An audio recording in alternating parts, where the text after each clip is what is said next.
Today I wanted to speak about the 4 very simple step processes that will allow you as a facilitator, a change or transformation facilitator, to be able to create that unconscious change, to create that long-lasting change within your client, simply and effectively, rather than guessing, hoping, crossing our fingers, assuming, concluding that what we have to say or the conversation that we are automatically happening, like it's not really an intentional and purposeful conversation, it's kind of just flowing and not being really guided or directed in any certain major direction. We can really somewhat control, or guide is probably the better word, where our client is going. So first of all, if you've watched some of my other content, you'll understand that we have the conscious mind and the unconscious mind. Now, the conscious mind's role effectively is to protect the unconscious mind. So it's not going to make it easy for you to access the unconscious mind, which is the place where we can create that long-lasting change within our client.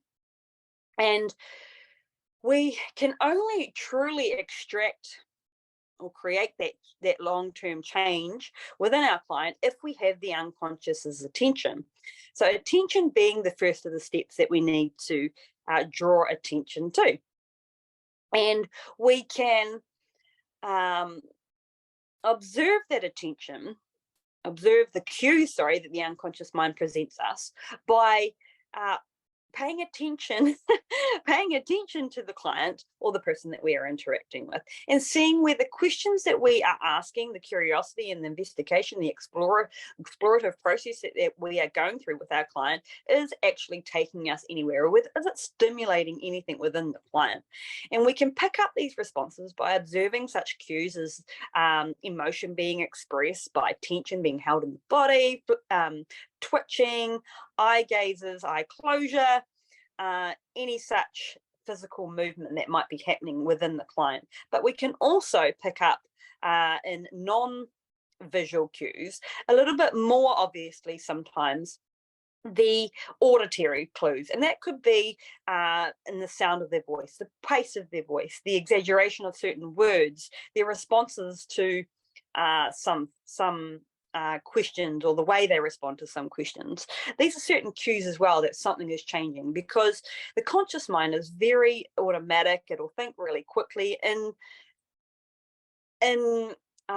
its protection mechanism of trying to cover up what is actually happening within the unconscious mind, or what is being protected within the unconscious mind. And so the first step there we need to pay attention to is those unconscious moments, those unconscious cues, responses that show up in every conversation. So drawing attention to them. And once we have drawn attention to them, or should I say, we can draw attention to them by simply bringing the client's attention to it also. So let's say, for example, the client has an outburst of laughter within a conversation, and we see this really, really common, and sometimes we just blow it off as, oh, that person just thinks that's funny, or have found some humor in what is going on. However, it is a very clear expression of an unconscious moment, and so you could effectively say to the client, oh, what was funny about that? And they might very quickly respond, oh, it was just this, blah, blah, blah, blah, blah.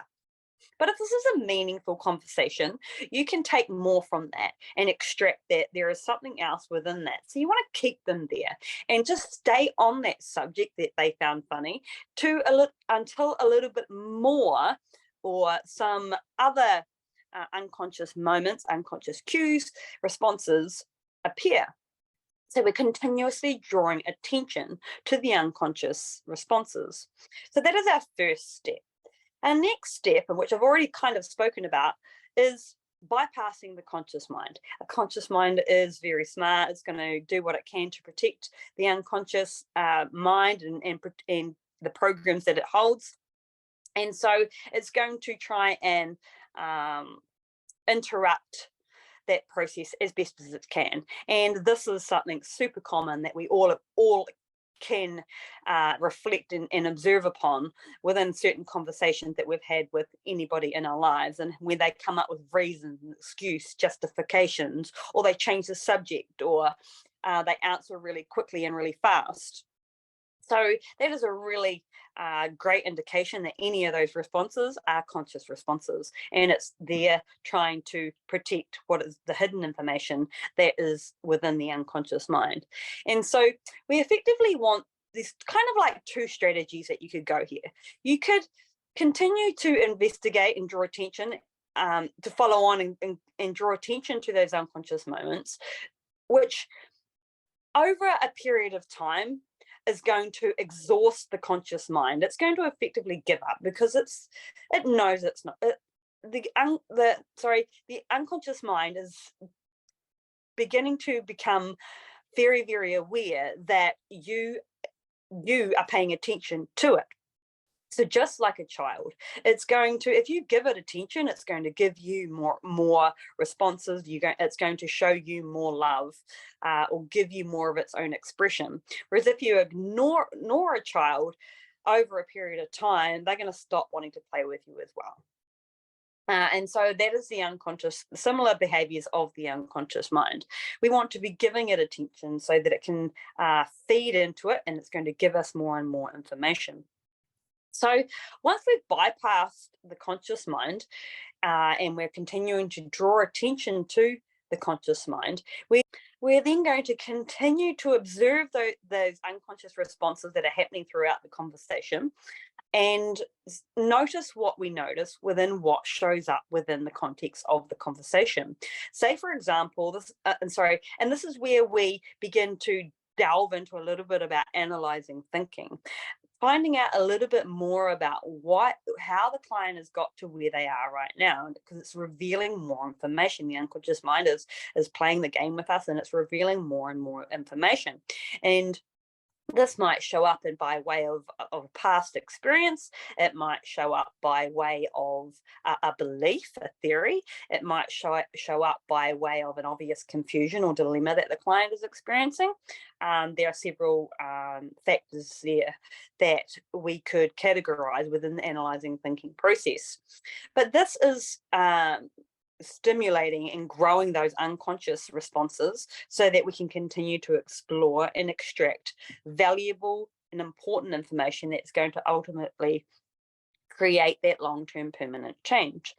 So how do we know whether we have got to where we need to go in regards to the client and where they need to go in terms of unconscious change? Is by staying within that process, by continuing to give the unconscious mind attention, by continuing to distract the conscious mind, or depending how far that conversation goes, it's going to at some point the client will go into a trance, eyes open or eyes closed, where they're just like fully conscious mind is no longer available. We somewhat know when we have got to something of real value by way of measuring, I guess, the unconscious responses that we get. Something that's really juicy, really important to the client, and the way they express that emotionally, physically, and expressively. And the only way that we are going to know for sure that we have got to where we are is by testing it.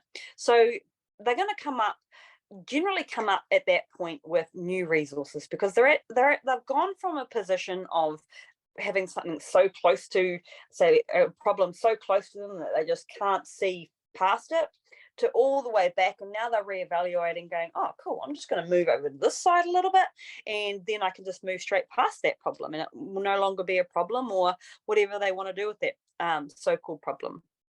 They're going to come up with what we call resources. So that'll be new choices, new options for how they're going to overcome or manage or override the problem. And then we're going to go through a testing process of testing the resource, where we are coming up with certain scenarios, some that are real life kind of like potential possible real life scenarios, and some that are so far fetched. But we really want to make that testing system resilient. That that testing of the resources resilient, and so we can wrap up the session or the conversation with the client fairly quickly. Sometimes it can take 30 minutes, sometimes it can take a couple of hours or more, depending on the client. Like, every client is different, and that is something that you will be taught within the advanced conversational hypnosis training, that never to expect that any session will be exactly the same, because we're all humans after all. So if this process, if those four steps, provided some clarity or some intrigue to you about how to access those unconscious changes, the attention, the bypassing the conscious mind, the growing the unconscious moments, and then the utilizing the unconscious responses and resources, and you can see how that can really impact your business as a health and wellbeing coach, jump on board my advanced conversational hypnosis training coming up, specifically for health and wellbeing coaches.